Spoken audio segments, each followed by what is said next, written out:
Hello and welcome back. This is the week 12 lecture. So today we are going to spend most of our time on Leaves of Grass by Walt Whitman. This is our second to last major text. So hopefully you guys got the edition that I ordered. I would like you to read the brief introduction by Bliss Perry, another one of these early American literature scholars that kind of helped to define the field of study. Old but still a good intro, and I will be using my pagination, from this edition today, so hopefully you guys have the same pagination. And this edition that I ordered attempts to recreate the original 1855 edition. But you need to keep in mind that there were several subsequent editions that Whitman, in some cases, Whitman put some of them out in his own lifetime, but then I think additional editions came out even after his death. So there are many different versions of Leaves of Grass. We are working with the original here today. So that's why I wanted us to all sort of have the same text. So we're going to spend most of our time on Whitman. He's obviously a pretty big part of the American Renaissance. He is often grouped together with some of these other authors that we've been spending time with: Melville, Hawthorne, Poe, and Emerson. So we have thus far neglected Emerson and the Transcendentalists really in general, and that's just kind of a personal bias. Those guys are not my favorite, so I kind of do neglect them, probably more than I should, but we will spend some time on Emerson today. I don't have any time for Thoreau. I'm sorry if you're a fan. I just could not fit him in to the syllabus. But we will talk about Emerson and his essay, The Poet, which was published in 1844. So in terms of chronology, we really should have gotten to Emerson sooner. Like I say in this week's overview, he begins writing in the 1830s, but he really rises to prominence in the 1840s along with the Transcendental movement sort of in general, in a larger sense. So he's an important figure, obviously, historically, socially. He's not really a writer of fiction, so he doesn't quite match our typical pursuits and interests, but we're going to use his essay as a frame or an entry point that will help us to better understand Leaves of Grass. And I think you guys can probably see some obvious connections between the two. We don't necessarily consider Whitman to be a transcendentalist himself. Some people might label him as such, but at the very least, he shares certain beliefs, certain impulses, certain interests with the transcendentalists, so I think we can see connections there. But what I'm most interested in is what Emerson is really getting at in The Poet. What he's really calling for, what he's really describing, is a uniquely national American writer. We don't have to confine ourselves to poetry. I know that's the terminology that he's using, but he's really just talking about writers in general. We could just as easily apply these ideas to writers of novels, short story writers, playwrights, whatever. Emerson is interested in what we have been interested in throughout this semester: the development of a unique and distinctly American literary tradition. How does that happen? Where does it come from? We've already seen that in the early decades of independence, and obviously going back to our colonial past, we were very indebted to older literary forms, older literary genres that largely got imported from Europe. We know that. We've covered that. We've talked about it throughout multiple weeks of the semester, but just keep it in mind because Emerson is also very much thinking about that. And he's writing from the vantage point of the 1840s, and he's basically saying, hey, we still don't have enough of a national literature. So I want to talk about some of his specific claims. I want to talk about some of the things that he wants his poet to do. And then sort of from that vantage point, from that sort of lens, through that lens, I want us to get into Whitman, because I think in some ways Emerson is anticipating Whitman. He's almost sort of predicting certain things that Whitman would do and write about. And some scholars almost view Whitman and some of his work, particularly Leaves of Grass, as almost being a response to Emerson. Almost not a direct response, but at least indirectly, sort of an attempt to do some of the things that Emerson is claiming a true American poet should do. So I want to explore the relationship between the two texts a little bit more. We'll start with Emerson, but then we will spend most of our time on Whitman. I also included a few other authors, just a few other texts in the Week 12 module. Don't stress too much about those. I know we're going to have our hands full with Leaves of Grass this week, so if you don't get to Sedgwick or Apis or who else did I put in there? There was somebody else. William Cullen Bryant. You guys really should read his poem. The Prairies is excellent, and it's going to really exemplify a lot of the things we've been talking about: westward expansion, transition, mythologizing America's past, Native American history and interest in that. A lot of the stuff that we've seen going all the way back to Freneau also shows up with Bryant. So these are just some other important writers, some of whom I've mentioned, some I haven't. They were all active throughout this period that we've been exploring, going back to the 1820s and 1830s, when Irving was getting big and Hawthorne was first starting out, and now we've worked our way up to really this peak era that Matheson identifies when he's talking about the American Renaissance. Remember, he pinpoints the year 1855 as kind of this high point, this peak moment in the development of a unique national literature. And he points to Leaves of Grass, along with some other really important texts. And really, it's that whole 5-year period from 1850 to 1855 that he thinks is especially fertile and productive when it comes to, this generation of, yes, white male writers that were celebrated for a long time. And like we've said, like we've seen in previous weeks, we are reevaluating the canon, we're opening it up. But Whitman does differ from his contemporaries. He was born in the same year as Melville. They share, I think, certain qualities, certain traits. They're very different as writers, but they do share some interests. And Melville's pretty heterodox in his own way, but Whitman even more so. Whitman, in terms of his own identity, his own life, and the things that he writes about, has long been viewed, rightly or wrongly, we can debate that, but he has long been viewed as more egalitarian, more progressive than a lot of other American writers from that period, just to put it really simply, and a lot of people still feel that way. He talks a lot about equality. He talks a lot about these sort of leveling. He sort of has these leveling tendencies. He wants to find the beauty and the value in all kinds of different people. But like Perry says in the intro, Whitman is just kind of intoxicated by America, by the possibilities of America. And part of that for him does seem to be diversity.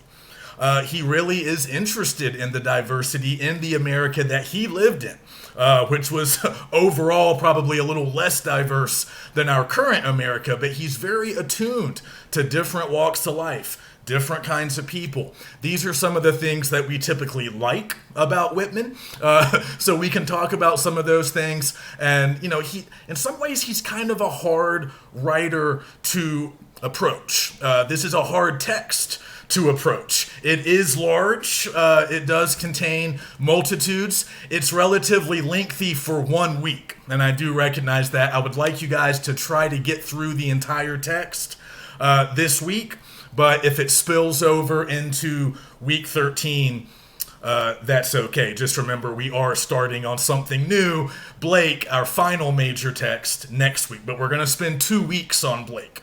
So if you're finishing up Whitman next week, you should still have time to get to Blake. Okay, so let's kind of go back to Emerson. Let's just talk a little bit about transcendentalism kind of in general. It's an important social movement, and it also has a pretty big influence on the literature of the period. So it's inspired by Romanticism. Some of these ideas that we've been talking about a lot in reference to Poe, in reference to Brown, Fresneau even, these guys who sort of cultivated that Gothic Romanticism. But we talked about the roots of Romanticism as we think of it today. We've talked about those English Romantic poets from the early 1800s like Wordsworth and Coleridge and Shelley. And a lot of these American writers shared some interests and preoccupations with those guys. Like those guys, they're sort of pushing back against certain Enlightenment era values, things that we kind of take for granted today, but we have to understand they were still somewhat new, back in the 19th century. So just these ideas about rationality, the power of the human intellect, but also, think about the Industrial Revolution, think about the rapid modernization and technological change that was really sweeping through the Western world throughout the 19th century. Irving talked about this, Hawthorne talked about this. Almost all of our authors of this era, of this general sort of middle chunk of the 19th century, they're all aware of it. This change, this rapid modernization, westward expansion. Our society was still very young, but it was undergoing rapid change. So in the midst of all that, and a lot of technological change, as we know, a lot of advancements, a lot of new kinds of work, mechanized work, there was a pushback, as there always will be to certain forms of progress. There was this pushback, this belief that we were losing something important in ourselves as we increasingly became mechanized and as we moved to cities and worked in factories or big sort of, soulless, windowless buildings. And, life changed, the pace of life changed, less connection to the land. Nature is increasingly getting sort of conquered by progress, by new towns, new settlements, new countries. So in the midst of all this, the Romantics and the Transcendentalists, they sort of wanted to retreat to different concerns. They were interested in nature. They were interested in the power of the individual.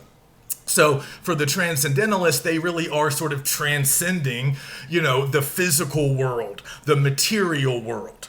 They're not saying that the material world is bad or, invalid. They just kind of want to go beyond it, and they're seeking some kind of larger spiritual truth, which I think the Romantics of an earlier time were sort of doing as well.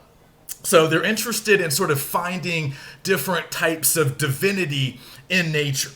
They're somewhat progressive in terms of their, social views and their politics. Largely anti-war, largely pro-equality, anti-slavery. These are some of the basic things that we know about them. But they also had a real interest in the soul.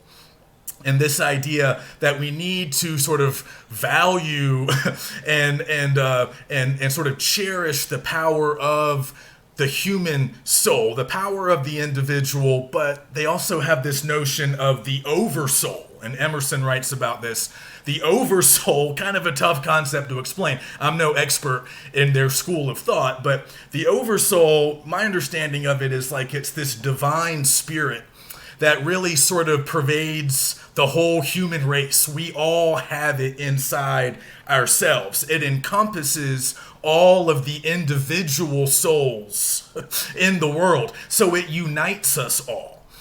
Through the oversoul, we're all connected. So each of us has our own individual soul, obviously, but we're all kind of united and tied together in this larger collective. So like those earlier, Romantics, they sort of push back against this emphasis on rationality. And they felt like, we're not just passive receivers of sensory impressions, which then get, computed in our machine-like brains. That was an increasingly popular notion throughout the 18th and 19th centuries. But for them, the individual has a sort of creative role.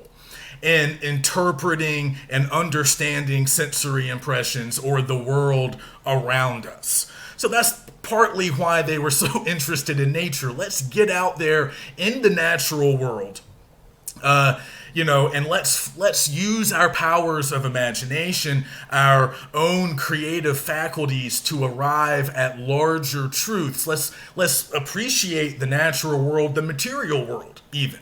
But they felt like the material world was really just a sort of manifestation of certain spiritual truths that we could perhaps understand through close observation and sort of getting in touch with our own soul, with our own creativity, our own powers of creation.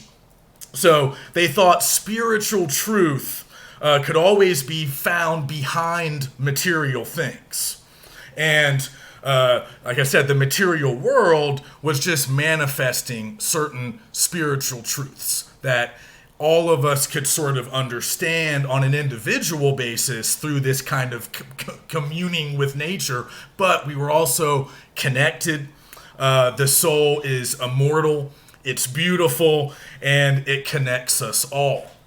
So those were some of their basic ideas. Now, we probably already knew a lot of that, but Emerson is taking some of that and directly applying it to the poet and what he's getting at in this essay, but also just on a very literal level. I mean, he's calling for a national literature. He's calling for a national poet. There's something very tangible and direct about that. Emerson and the Transcendentalists are often quite abstract, and they're sort of in this spiritual realm that is often separate from the physical world, but there's a real physical tangibility about a lot of what Emerson is doing here. So I just pulled out a few specific quotes that I thought were kind of important for us to consider. And again, we can think about how Whitman is perhaps responding to some of these things or maybe doing some of these things in his own work.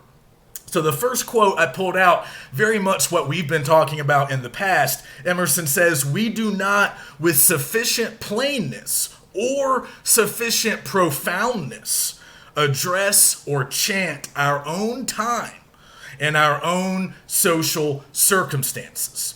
So this is very much what we were talking about in previous weeks, this search for original, unique American materials that we can use for our fiction. So again, remember, he's writing this, or at least he published this in 1844. So at that point, he's looking at the literary scene and he's saying, look, nobody is really utilizing our own stuff well enough. Nobody's using the kind of current events of our times or maybe our history. Nobody's using our own social circumstances, which of course are very different from the social circumstances of European countries with different systems of government, different types of culture, much older societies, different kinds of economies, so forth. So again, we've talked about that. He's putting that call out there. Hey, we need to do this. We haven't yet done this. You guys might have caught my brief discussion of William Gilmore Simms last week. 2 weeks ago. Back in week 10, I posted one of his short stories, The Last Wager. He's not terribly important for us in this class, but he was another one of these guys at the same time in the 1840s, basically issuing the same type of call that Emerson is issuing here. Simms was also really pro-national when it came to lit, and he in his own fiction really tried to use U.S. geography, U.S. settings. But as we know, some earlier figures were doing that. Freneau was doing that. Brown was doing that. I'm not sure if Emerson read those guys. So maybe he's not 100% correct that nobody has done it, but certainly it wasn't done a lot. And as we learned, Freneau and Brown weren't super popular, and they were both long dead by the time Emerson's writing this. So there is a need that he's identifying here. The next quote I marked down, very much in the same vein. He says, "We have yet had no genius in America which knew the value of our own incomparable materials." So again, we have unique stuff here in America, unique landforms, a unique Native American history that you will not find in Europe. And nobody over here is really using that stuff yet. And we could argue that Whitman, he's not the first, but he's one of the first American authors to perhaps popularize some of these uniquely American materials. So I thought those were important to kind of look at. And then I also want us to consider what he's saying about form and sort of style, really. Because Whitman has a unique style. Whitman doesn't write or sound like other poets of his time. Now, kind of like Melville, nowadays we look back at Whitman and say he was kind of ahead of his time. He was innovative, he was experimental, he didn't really care so much about kind of certain literary traditions or kind of what was popular at that time.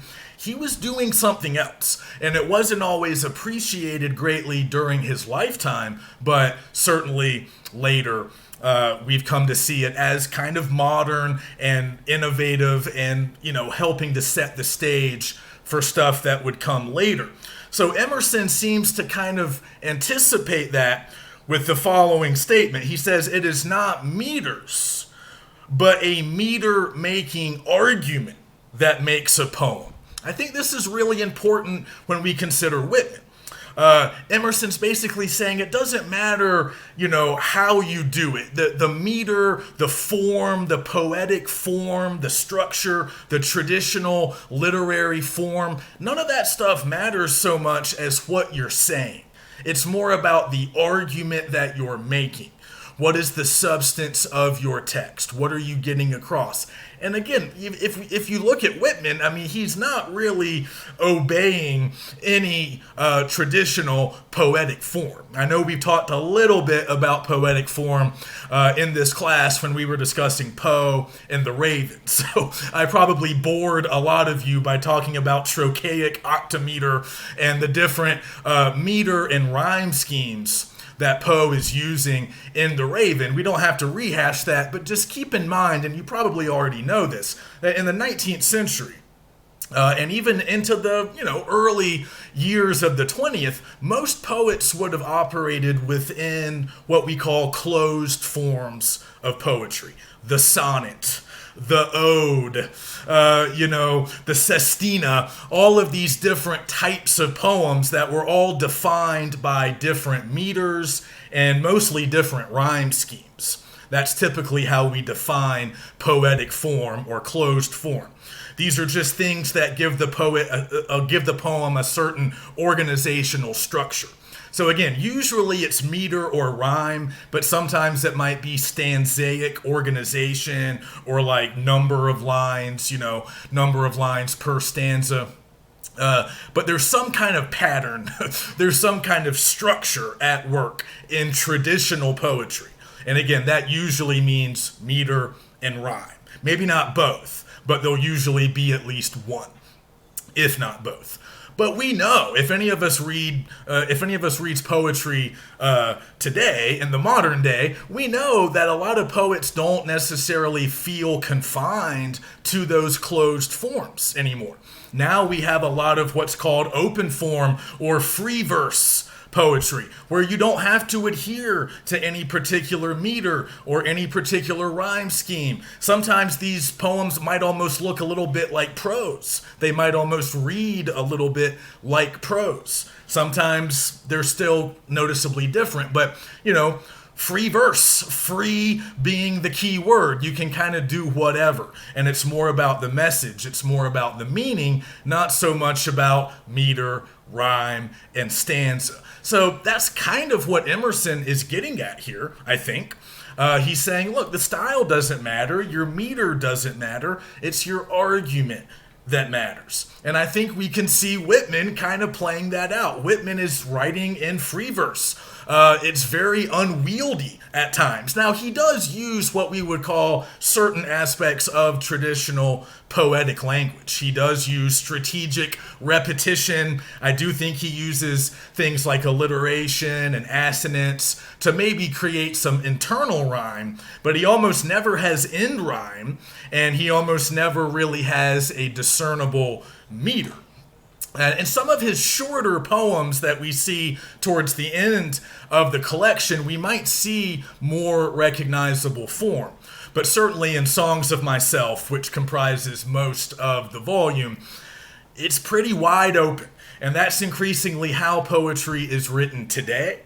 And it sounds like Emerson is saying, that's fine. We don't have to be bound by those closed forms. Because again, where did those forms come from? They did not originate here. They all came from older places, older literary traditions. For the most part, they came from Europe.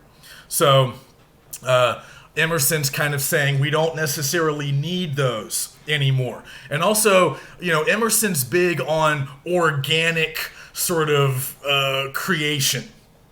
Instead of some kind of imposed external form, which is what, a sonnet would certainly be. That's already been defined and codified, and it's being handed to you. It's external. It's imposed on you from the outside. Instead of something like that, Emerson values organic, right? Comes from you. It's an original expression of you, your soul, your experience, your sensory impressions. You're interpreting them. You're using them. It's yours. It's unique to you.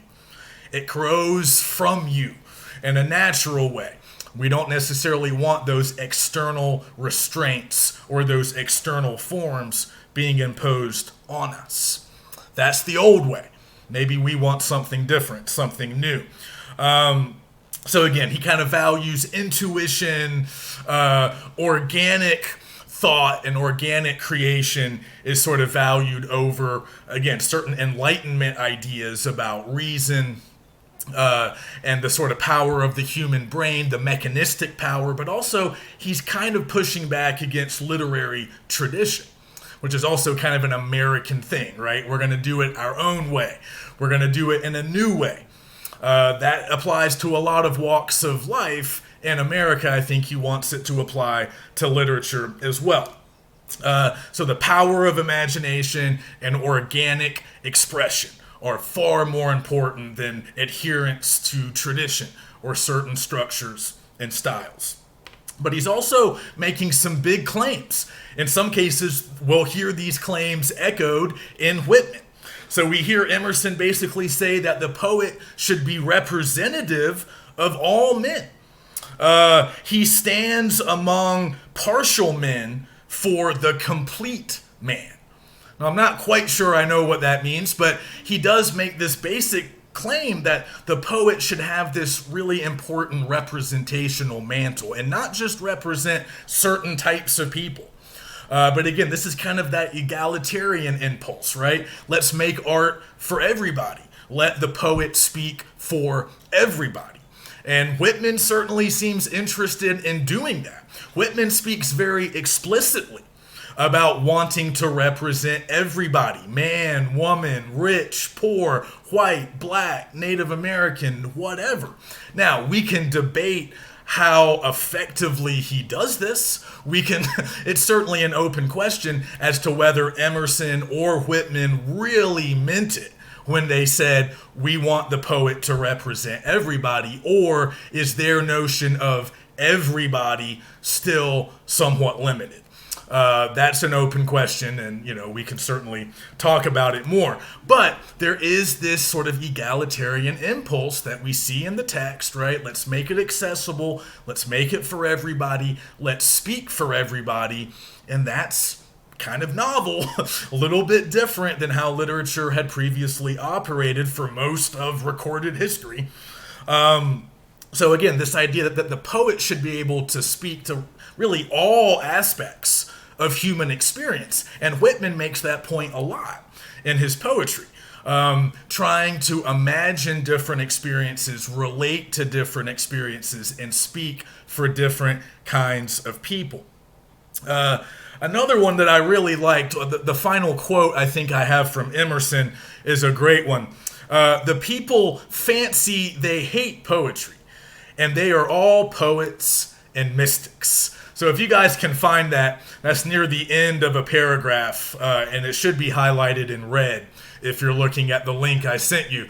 But this comes at the end of a paragraph where he's sort of making a larger point about symbols and how in America we love symbols, we love emblems, especially national emblems. So again, we come back to this idea that the poet needs to make use of the material conditions of the U.S., our economics, our politics, our geography, our diverse demographics, all of that. Other writers have thought that, but Emerson's expressing it, and then Whitman might actually be doing it. But along with that, I think there's this idea that Emerson's playing around with, and again, it's kind of part of a narrative that we still have today. This idea that in some ways, some Americans, a lot of Americans, in certain aspects of our national identity, are a little bit hostile to literature. This might help explain, from Emerson's perspective, why our literary scene is still pretty small and kind of, in this early stage here in the 1840s after, 60 plus years of independence. And we kind of hear this story repeated. I think there's some truth to it, but it is overstated. But this idea that, in the early days of American independence, we were hardy, hardworking, we were building new towns, killing Native Americans, creating farms, building a society, pushing westward, which of course is true, but part of the idea is, in the midst of all of that hard, practical work, we didn't really have time to sit around and read literature. Well, that's a reductive statement. I mean, it is true for a lot of Americans, but not all Americans belonged to the same social class, of course. So wealthy, affluent Americans had plenty of time to sit around and read, while other people did all their work for them, by and large, at least physical work. So that it's an overstatement, but there is some truth to it, and it kind of even goes back to some of our Puritan roots, sort of this distrust of idleness, a distrust in some cases of art, because art doesn't always have an obvious practical value. It's kind of a leisure activity. Not everybody necessarily needs it. It's not like food or shelter.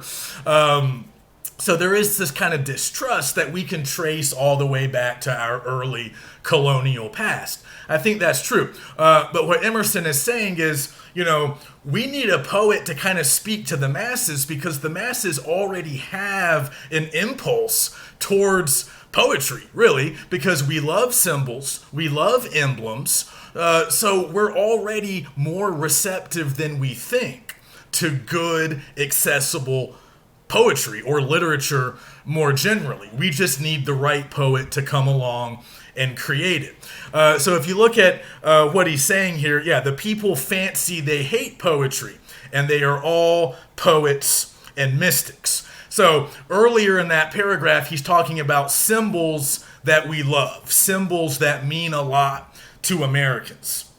Now, I think several of the ones that he lists are kind of lost on us now.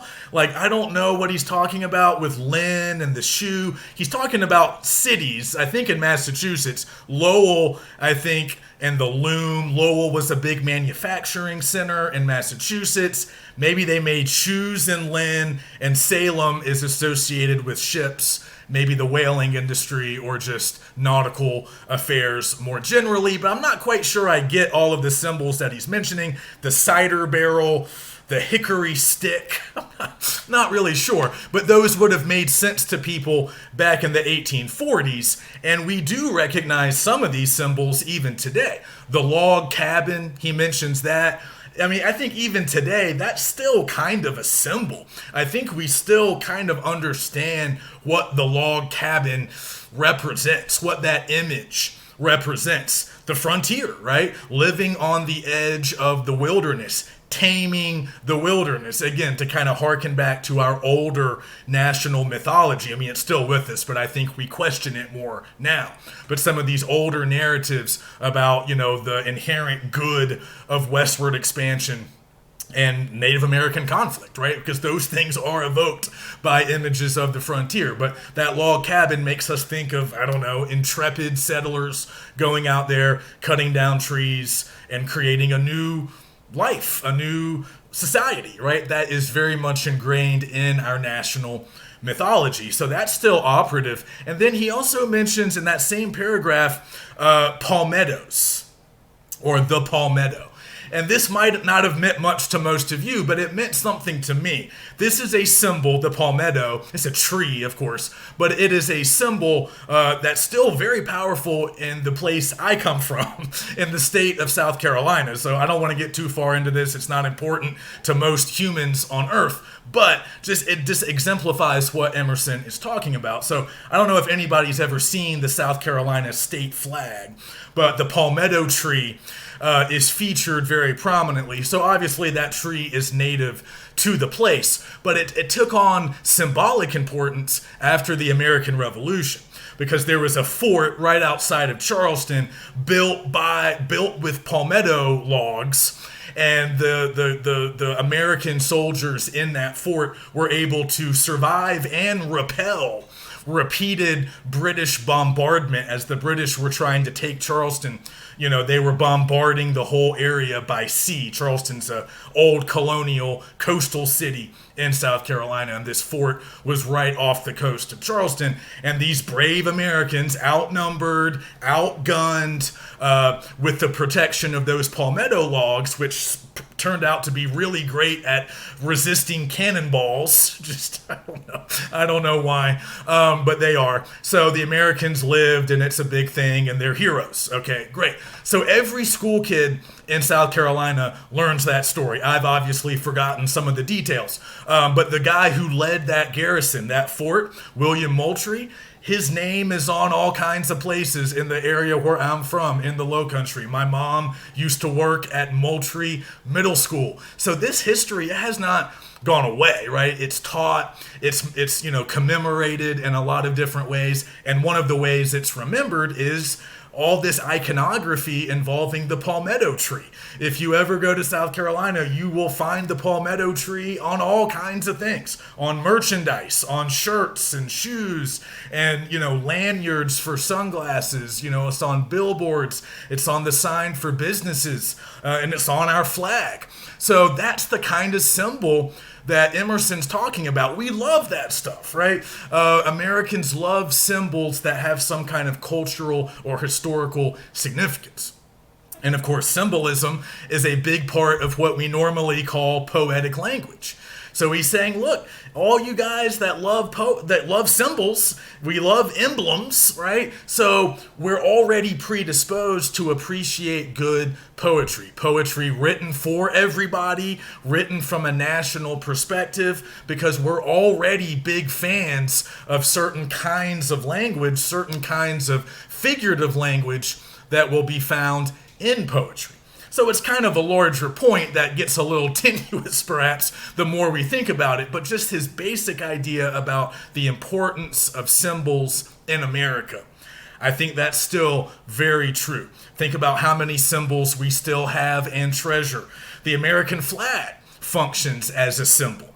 Apple pie, baseball. These are sort of all American things. They represent our culture, our history, our pastimes. And they have real weight in our culture. We see them all the time, and they're so natural to us that we don't necessarily think about them. But as Emerson's pointing out, they do a lot of work, and it's similar to the work that poets often do. So we'll come back to that once we get into Whitman. And then the final thing, I don't have a quote, but just another important thing to keep in mind is when Emerson says that the poet is a namer, a sayer, a maker of language.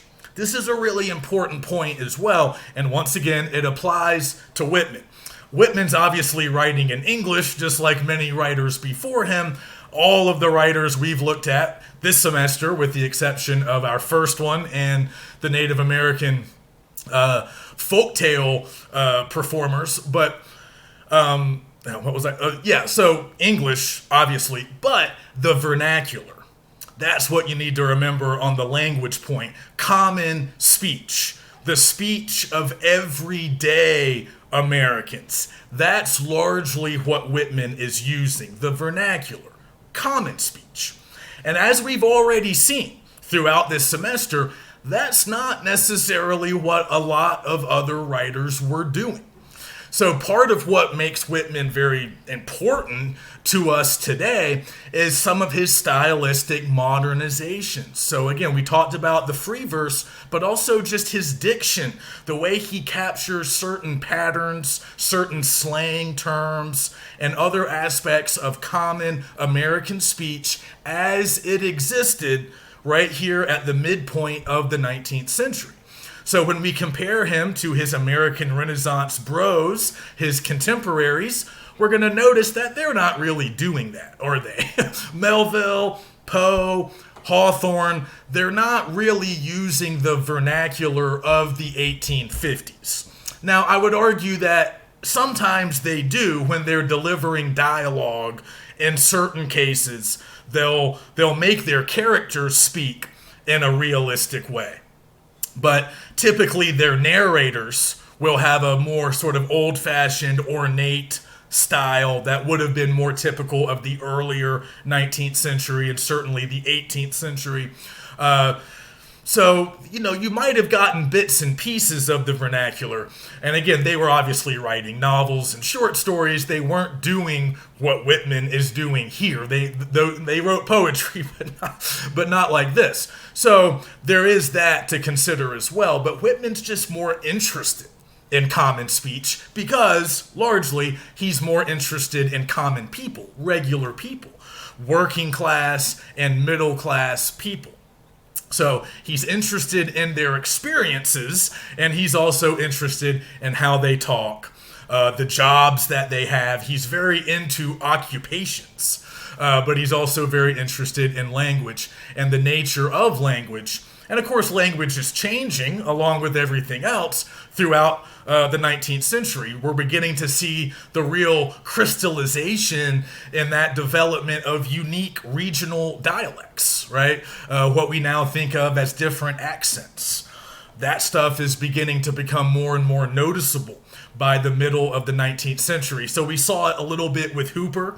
In his Simon Suggs character, he's giving Suggs very much an accent, a particular dialect, and the characters in Southwestern humor, old Southwestern humor, very much spoke in the vernacular of that time and place, kind of backwoods, very slang heavy, very grammatically incorrect English. And that's where a lot of the humor came from, frankly, was their misuse of the English language.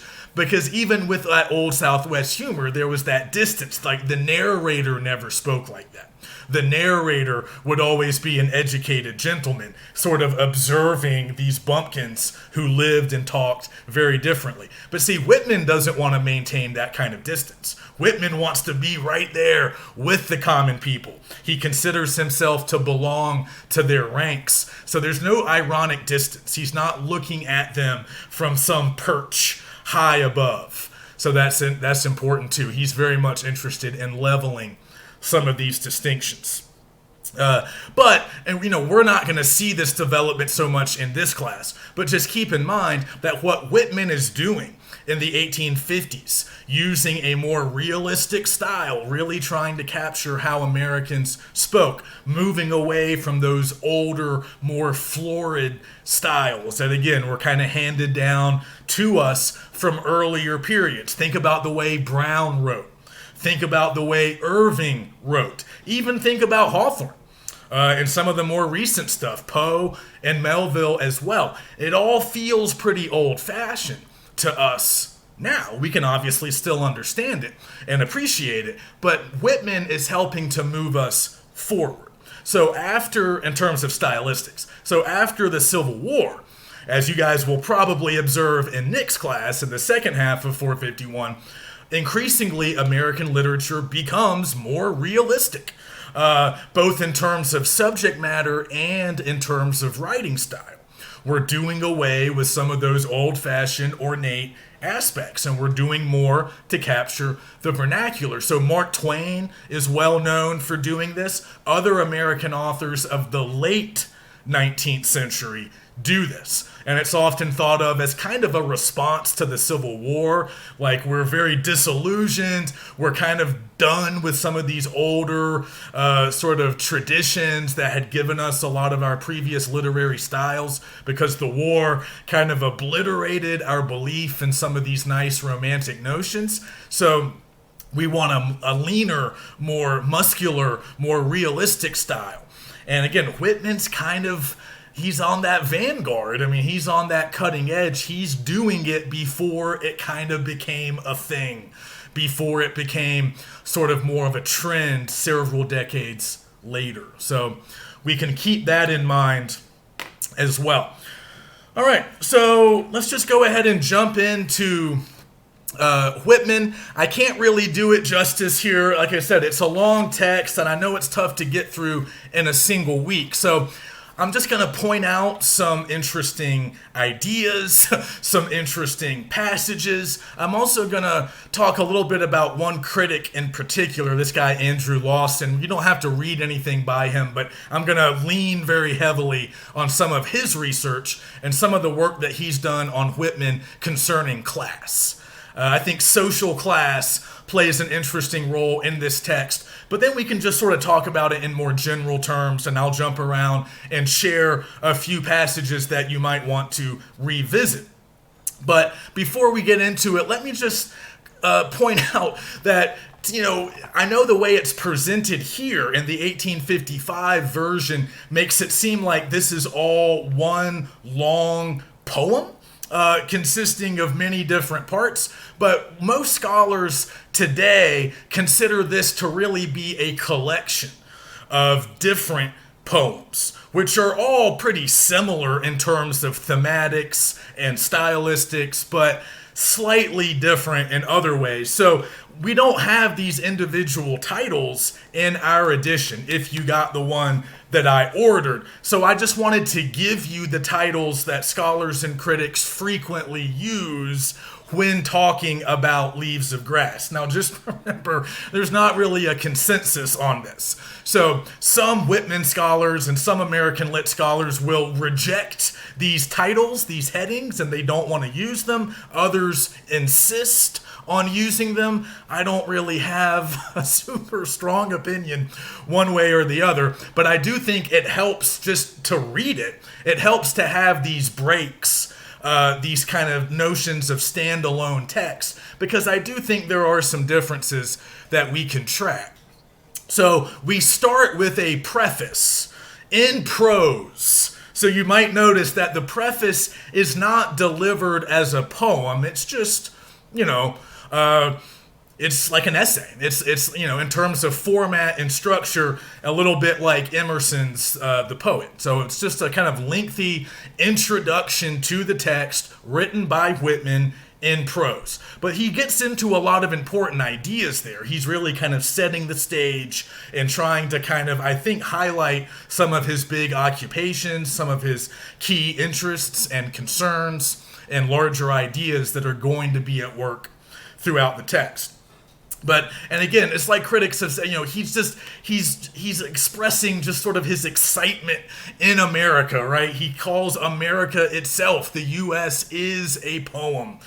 He's sort of intoxicated by these opportunities. He's trying to convey that, some of this newness, some of this openness that he sees in America. So we have the preface. We'll talk a little bit more about that. And then starting on page 21, we have Song of Myself, which is probably the most famous part of Leaves of Grass. So this comprises, I think, the longest section. It starts on page 21 and it ends on page 69. So a lot of his most famous stuff comes from Song of Myself. But then next we have A Song for Occupations. A Song for Occupations begins on page 69. I want us to come back to that one at least briefly. And then beginning on page 78, we have To Think of Time. to think of time. So you'll notice that these later works are shorter in terms of, duration. After that one, we have The Sleepers. That begins on page 84, The Sleepers. And then after that, beginning on page 92, we have I Sing the Body Electric, which is also pretty well known, very sensual, a little bit bawdy. So when people talk about Whitman, those are some of the things they're often talking about. After the Body Electric, we have Faces, beginning on page 98, just like Rod Stewart's old rock band. Faces, that's a short one. That ends on page 101. On that same page, we have Song of the Answerer. And I'll post all of these. I know it can be hard just listening to me. Song of the Answerer begins on page 101. And then on page 103, we have Europe in the 72nd and 73rd year of these states. It's making some perhaps interesting contrasts there. On page 105, we have a Boston Ballad. And then on the very next page, 106, we have There Was a Child Went Forth. There Was a Child Went Forth on page 106. And then on page 109, we have Who Learns My Lesson Complete? And then finally on page 110, Great Are the Myths. That's a good title. Great Are the Myths. All right, so we're not going to talk about all of those. And it's, again, to me, it's not terribly important that you memorize all those titles, but we might want to sort of differentiate between the preface, A Song of Myself, and I Sing the Body Electric. I think we can at least consider those to be a bit different, a bit standalone. I mean, the preface is obviously an introduction to the whole collection, but it is different. And then we do have some different concerns, some different tones, maybe some different registers in some of those different texts. Okay, so let's talk a little bit just about some of the big ideas here, and then I want to get into some of Lawson's more specific ideas about social class. So, again, this is a big text. There are a lot of important themes and motifs that we can sort of look at. But, again, think about his framing in the preface of the U.S. as a poem. Think about the value of the common man.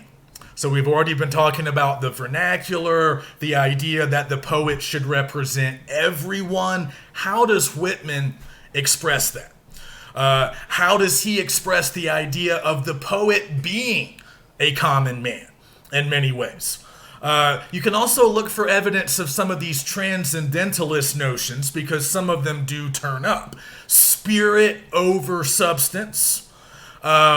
Finding larger spiritual truth in the material world. I think that also shows up. Some critics will say that one of the things that Whitman does is he turns some of Emerson's ideas about the soul, he turns them into almost like bodily functions. You might already know that Whitman's very interested in the human body. And sometimes he sexualizes the human body, both the male body and the female body, but other times he just seems very interested in it, in its uses, in its various different appearances and forms. But in his interest in the body, he is very sensual, he is very sensory. And through all of that, he seems to take a lot of ideas that the Transcendentalists popularized earlier. He takes them, but he kind of translates them. He takes them out of this abstract realm, a little bit like what we were talking about with Melville. How do we understand complex things? How do we understand things that we can't quite grasp or hold, or, that they're not quite tangible? How do we understand them? Well, we have to translate them into terms that we can understand. Just like those tortoises on the Galapagos that we can't really understand because we don't understand where they live. We don't live there. Their homeland seems alien and strange to us. We're almost never going to see them in the wild. So how can we understand them? Well, it would help if maybe somebody could make a soup bowl out of their shell. Or if we could compare them to things that we do know, things that we are familiar with and comfortable with. That's how we understand difficult, abstract concepts. So that's a little bit of what Whitman's doing. Let's take these high-minded concepts about the soul, about the powers of the individual, about organic creation, and the sovereignty of the individual, and let's put it in more everyday, common language. And let's express it as often as possible through the body, which is, of course, very tangible and very material. So that's a move that you might see him making throughout the text. You can also think about unity. He seems interested in it. Remember the oversoul. Remember the notion that Emerson helped to popularize, that we're all united through the divinity that is kind of found in our souls, just like divinity is found throughout nature. So we're all kind of bound together, even though we have individual sovereignty and these creative powers that differentiate us. I think that matters to Whitman. And he talks pretty explicitly about equality in terms of like social and political equality. So he's not shy about discussing it, talking about freedom, liberty, equality. He talks about religion. He talks about language. He does stress realism over romance. But in some ways, he's still kind of indebted to the older romantic traditions. Because again, those older romantic traditions kind of help to influence and give rise to transcendentalism. He's clearly influenced by transcendentalism. I wouldn't quite label him as a true member of the school, but some do. But he's also interested in people. Like I said, he's interested in the diversity of American demographics. So on one hand, he enumerates all of these regional differences, different occupations, different backgrounds, but he also likes to emphasize similarities, things that make us all similar or united in some ways. So he is focused on shared traits, but also the wide variety in America, variety of landscape, variety of people, variety of occupations.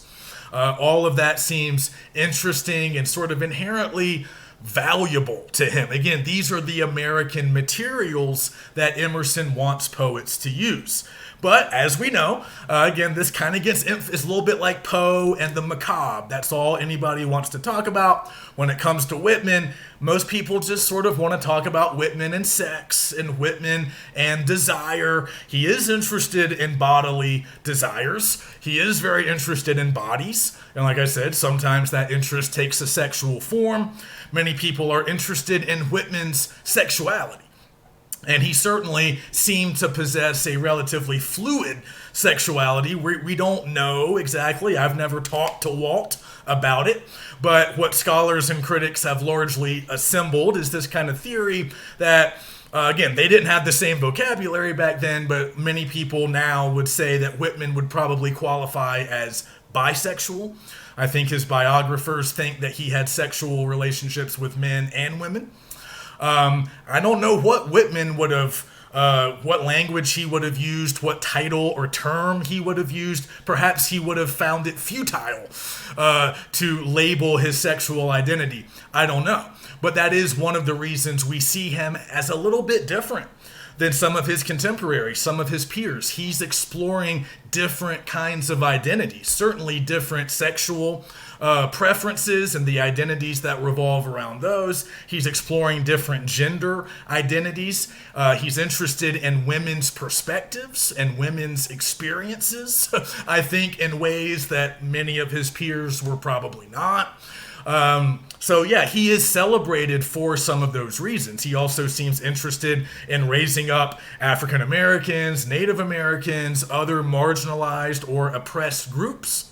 I do think we can find a few moments where that might get complicated or there might be some problematic utterances in here. But again, he's largely celebrated as this believer in equality, this believer in this idea that's become quite popular now, at least with many, that our difference is our strength. The many differences, the multitudes of difference found in America, it's not a problem, it's not a defect, it's part of what makes us great. Whitman certainly seems to be a believer in that to at least some extent. But he's not just interested in people, he's also very interested in things. He's very interested in mechanical objects. He's interested in animals. He's interested in images and ideas and cultural artifacts. So he's exploring all of it. And I just wanted to point out something that puts me in mind of Emerson. If you flip over to page 47 in our edition, we were talking about symbols earlier, right? And how Americans really love symbols that represent us in various ways. Well, Whitman is very much talking about those kinds of symbols on page 47. Upon the race course, or enjoying picnics, or jigs are like dances, or a good game of baseball. Baseball was being played at this time. As we can see, it was already a popular sport, primarily in urban areas like where Whitman lived, New York City. At he festivals with blackguard jibes and ironical license and bull dances and drinking and laughter. At the cider mill, tasting the sweet of the brown squash, sucking the juice through a straw. At apple peelings, wanting kisses for all the red fruit I find. At musters and beach parties and friendly bees and huskings and house raisings. And he goes on and on.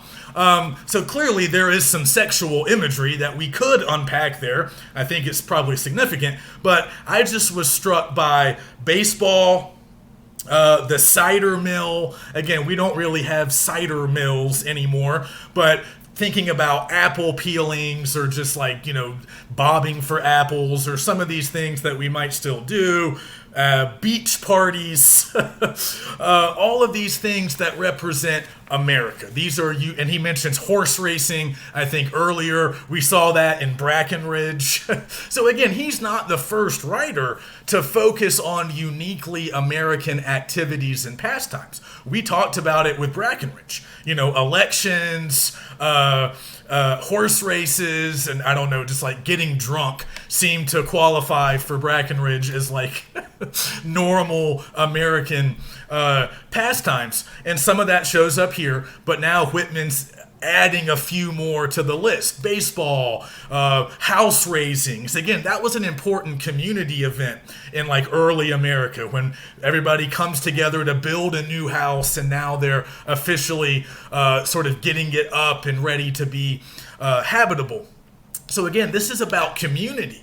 This is community building. These are things that all of those things are collective.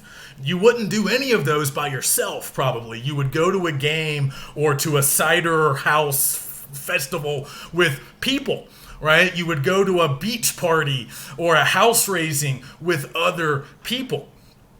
These are community events. These are often directly tied to notions of the civic good, right? This is America. This is what we do. This is how we live. This is how we come together and enjoy things as a larger community. So he's very much in tune with what Emerson was talking about when it comes to symbols and these emblems of our nation. But they don't just represent our nation, they represent values and things that we care about. Right? And we care about sports. We care about leisure and drinking and having fun. Many people do. He also mentions musters. That probably means like military musters, maybe for like local militia groups.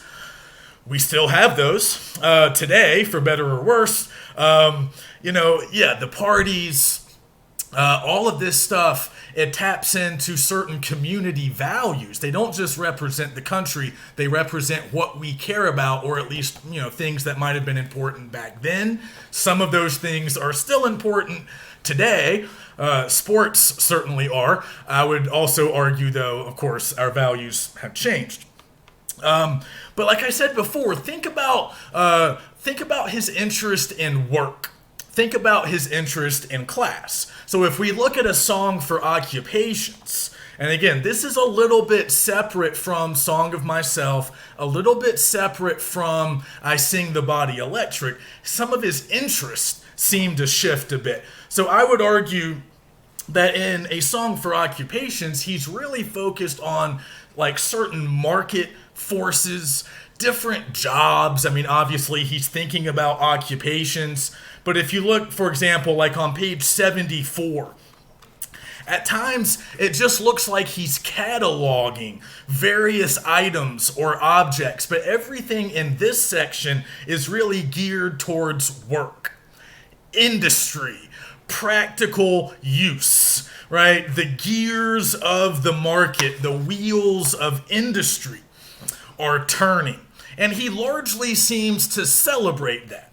So again, we often think of Whitman as this great optimist and, this real believer in America and the opportunity that America represents. I think that's largely true. But, and we're kind of going to transition now to Lawson and some of his talk about social class and capitalism.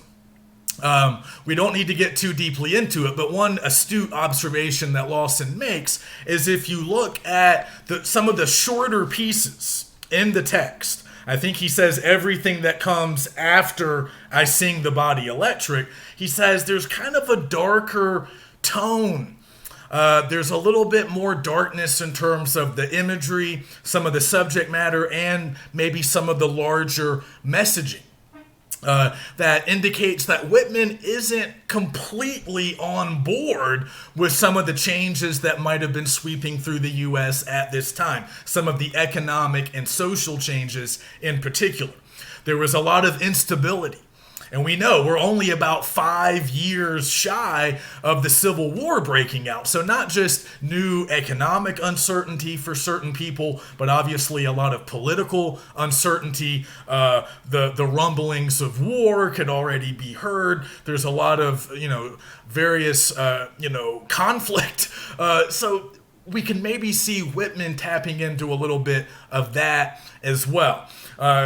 With great opportunity, of course, comes usually a dark side. There's an openness, there's a sort of limitlessness, but that can be scary at the same time. It's a little bit like the sublime. It can be beautiful, but also overwhelming and a bit frightening if viewed from a certain vantage point. So I want to go back. We won't get into all the economic stuff too much because, frankly, I don't understand all of it.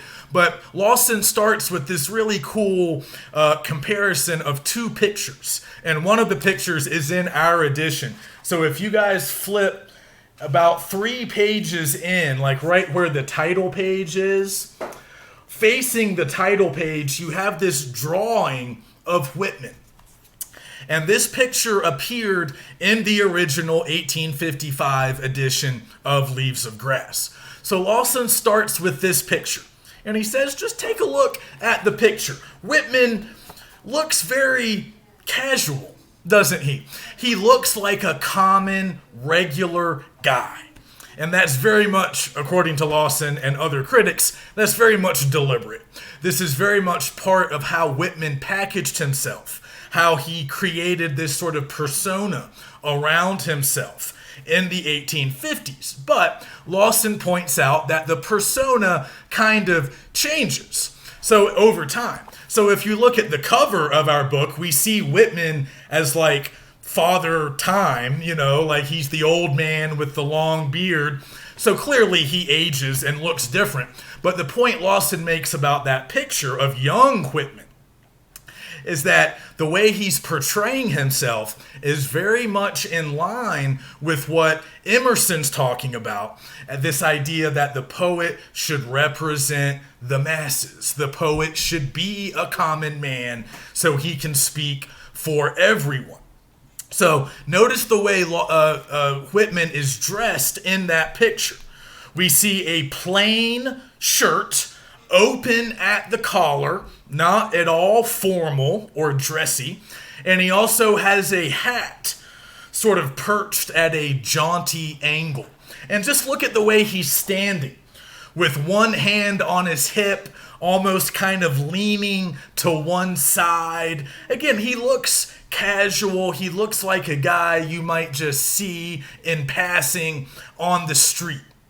He doesn't look like some kind of high-ranking personage. He doesn't look like he's holding himself separate from ordinary, regular Americans.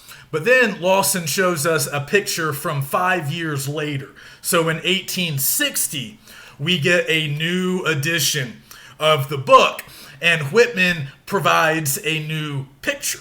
So I posted both pictures in the module for this week, so just take a look. The later picture from the 1860 edition shows Whitman dressed very differently. He has a jacket on now. He's wearing a Windsor tie. No more open collared shirt. No more jaunty hat. The new Whitman, 5 years later, he looks a lot more refined. He looks like somebody who's perhaps going to a nice dinner, or maybe he's going to the theater. He's dressed differently. He looks different. There's no physicality in that later picture. It's just his face. It's like from the chest up, really. So you don't see his whole body. Whereas in the earlier picture, he's almost looking like he's ready to move, right? It's like he's leaning maybe in some doorway and he's getting ready to walk or do something or talk to somebody, but there's no sense of physicality. There's no sense of physical motion or movement in that later picture. So Lawson uses this to make a larger point about how Whitman had a lot of social mobility throughout his life. He was kind of born into the middle class. He occupied various roles sort of within the lower middle class and the working class throughout much of his life, but maybe his class status changed later in life as he became a more successful writer. He was never hugely successful, but he did earn a bit of a reputation later on in his career. But Lawson's kind of just tracking what Whitman has to say about class. And Whitman does have a lot to say about class because he is doing what Emerson said. He's interested in the common man, but again, he kind of presents himself as being a regular working man himself. So if you look in the preface on page 3, he mentions the roughs. Here are the roughs and beards and space and ruggedness and nonchalance that the soul loves. So you might be wondering, what is a rough? Well, Lawson claims that Melville, with that first picture, is trying to present himself as a rough. A rough was just kind of a loose term that would have been used to kind of refer to the urban working class. And yes, at various times in his life, Whitman belonged to that urban working class. His father was a carpenter, so Whitman was born on Long Island, but his dad actually was pretty successful for a while. He had his own sort of home construction business, but he later lost that business, and much like Melville's father, kind of lost all the family's money. But Whitman himself worked for a short while as a carpenter. He was a printer, like he actually set type for like newspaper offices. He later became a newspaper man himself. He became a journalist. He ran some of his own newspapers for a while, but he held several different jobs throughout his life. He worked for a while as a government clerk. He volunteered to be a nurse during the American Civil War and helped to tend to wounded soldiers. So he did a lot of things. He traveled a bit. He spent most of his life in the greater New York area, but, he knew a bit about the country at large, and he knew about the urban working class. He was, at least for a while, a member of that class. But he talks about them in his work. So if you flip over to page 38,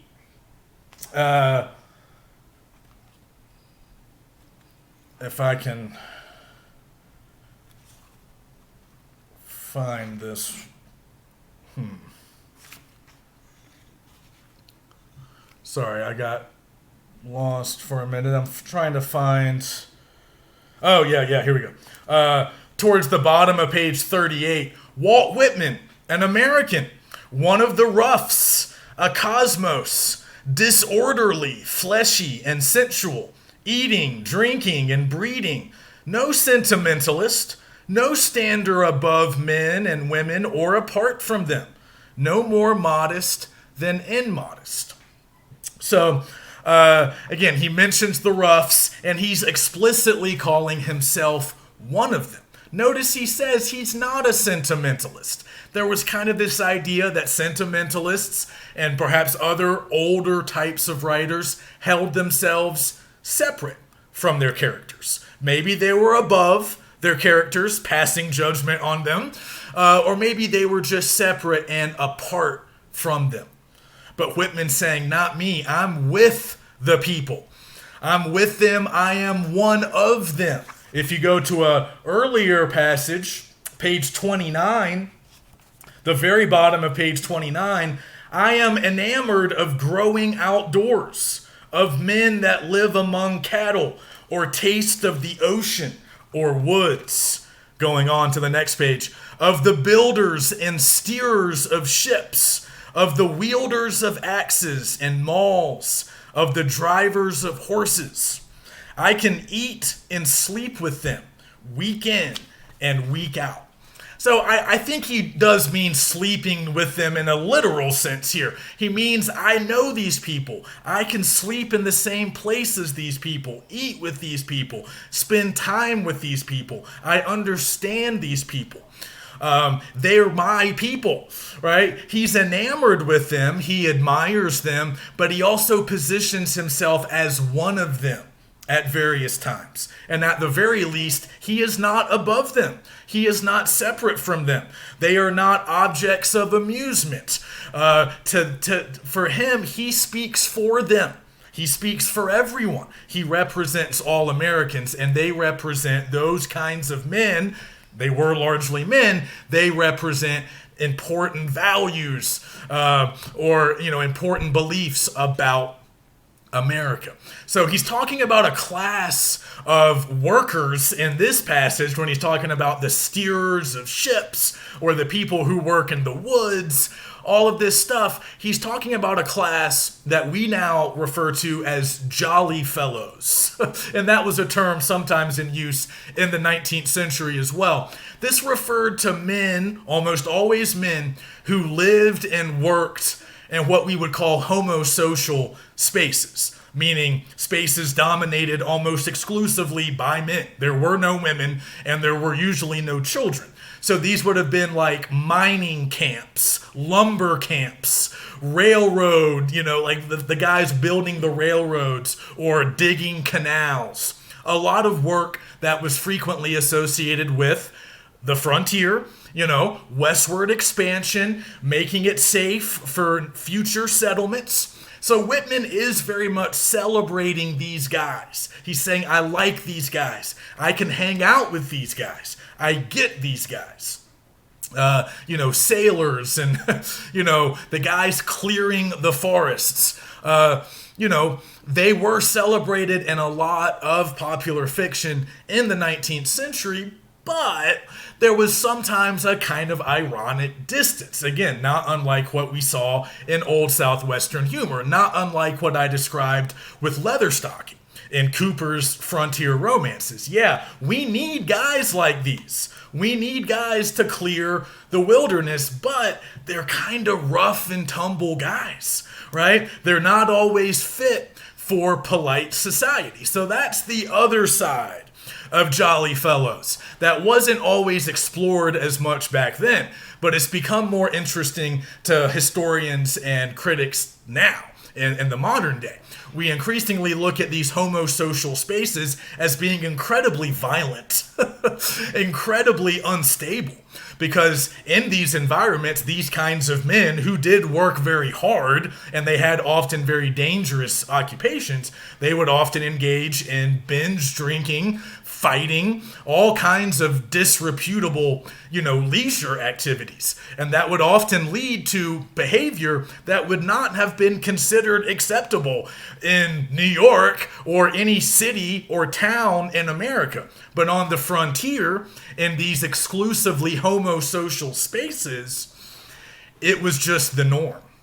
I don't know if Whitman's tapping into the violence and the disorder, but he's definitely celebrating these types of men, these types of occupations.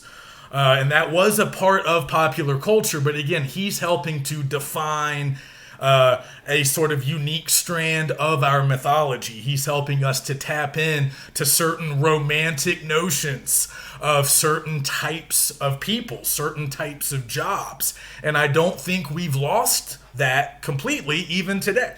We still hang on to some of these romantic notions of these kinds of jolly fellows who were frequently very violent, borderline criminal people in real life. But through fiction, they often take on these kind of larger than life, kind of mythological and often admirable attributes. Whitman really helps to accelerate that process. But yeah, so early in his career especially, he frequently identifies with members of the working class, or again, maybe we would consider it to be the lower middle class in the case of like newspaper people and clerks who worked for shipping companies or government agencies. So they're certainly not that high in the social hierarchy. They don't really own property. They don't necessarily have a lot of political or social power, but they're higher than like unskilled laborers. Like they do have trades, they do have skills that allows them to be independent. Right? So increasingly, these kinds of Americans throughout the 19th century came to become sort of symbolic, kind of like what Emerson was talking about, right? Because, yeah, they're kind of rowdy, these working class, especially even the urban working class. So these would be like firefighters and cops and butchers and some clerks at, forwarding houses and shipping clerks, but also, people who had trades, artisans, blacksmiths, people who learned a trade probably through the old apprentice system, and now they worked within that trade. They were skilled craftsmen. Maybe they didn't own their own business, but they were able to make a living through their work. So this was a type, this was a class, right? And in urban environments, as well as those frontier homosocial spaces, they would often be kind of rowdy. They would be known for drinking a lot and fighting and making merry, drinking, having sex, playing music. And Whitman, he's kind of into that. Like he likes that. He likes that kind of the kind of visceral experiences that you could have with these people, the kind of animalistic qualities, but also they're independent. They have a certain virtue through that independence and through their self-reliance. They're a little bit riotous, a little bit rowdy, but they're also street smart. They're also resourceful. They also usually possess a kind of love of country and a love of freedom that increasingly comes to represent America. And even in their rowdiness, we see, I think, something that still remains present in today, in our popular culture, this idea that a lot of Americans do like to have fun. And that kind of gets tied, again, to this independent streak, self-reliance. I work hard during the week. I'm going to come home and have fun. I'm going to go out to the tavern with my friends, have fun. We might start a little trouble, but we love America. We work hard, and ultimately we're good citizens.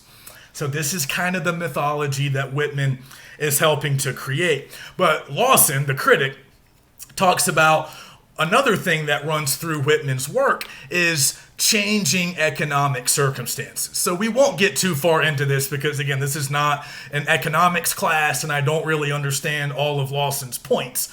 But what he's saying is, as throughout Whitman's lifetime, Whitman observes a lot of big changes that were occurring within this urban working class that he sometimes identified with. So, like I said, a lot of the skilled tradesmen or artisans would have come up through the apprentice system, where they learned the trade probably at an early age in lieu of going to college. Whitman did not have much formal education.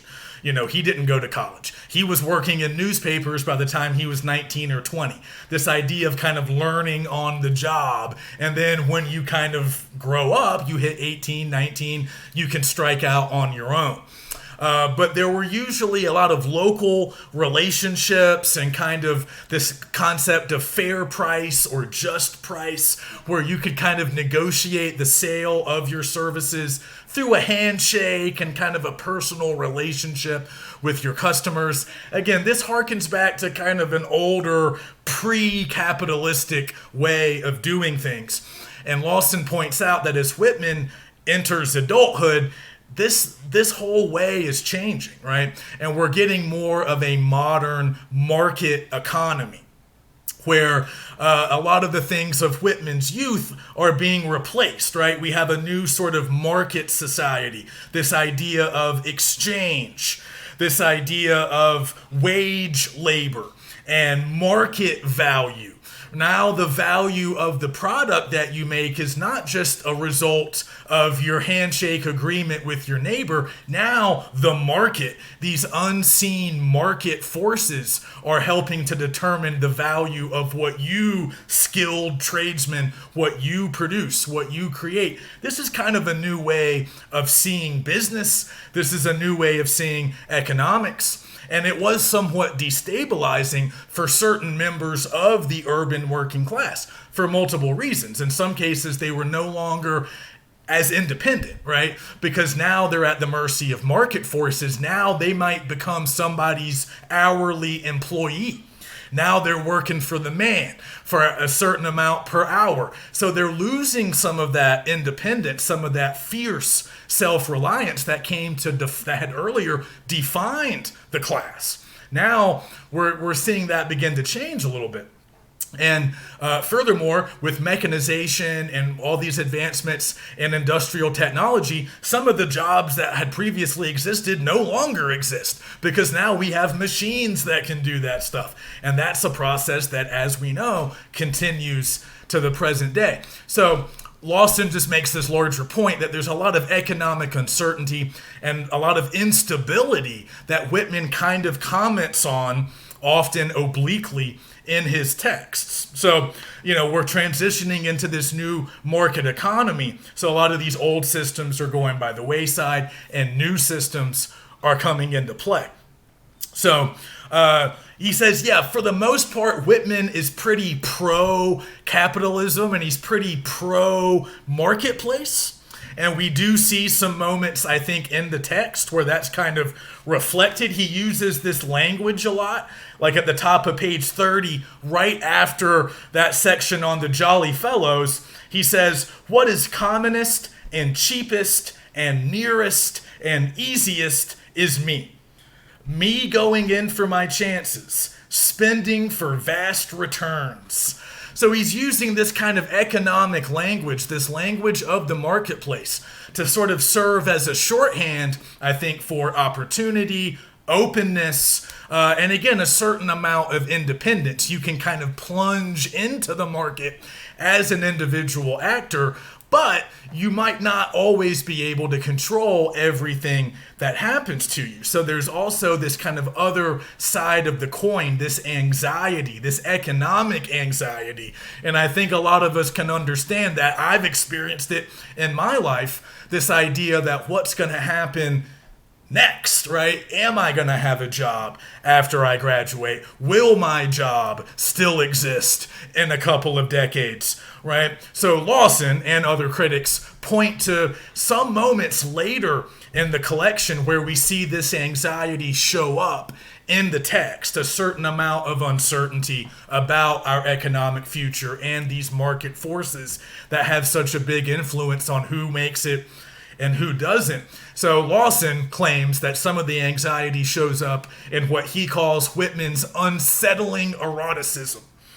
So see if you agree with that claim. Whitman's often celebrated, like we said, for his eroticism, his celebration of bodies, bodily functions. He seems very interested in sort of, very non-judgmental frequently. But I think Lawson's right, especially if you look at, I had a couple of page numbers for this written down.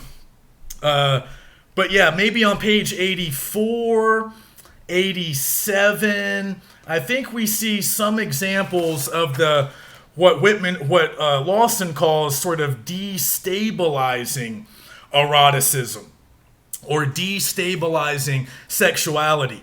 I wrote down page 87, page 94. We can think a little bit more about that. You don't have to agree with what Lawson is saying, certainly, but there is this idea that, yes, there's great opportunity, there's limitless possibilities, but Whitman also seems to explore some darker aspects of American life.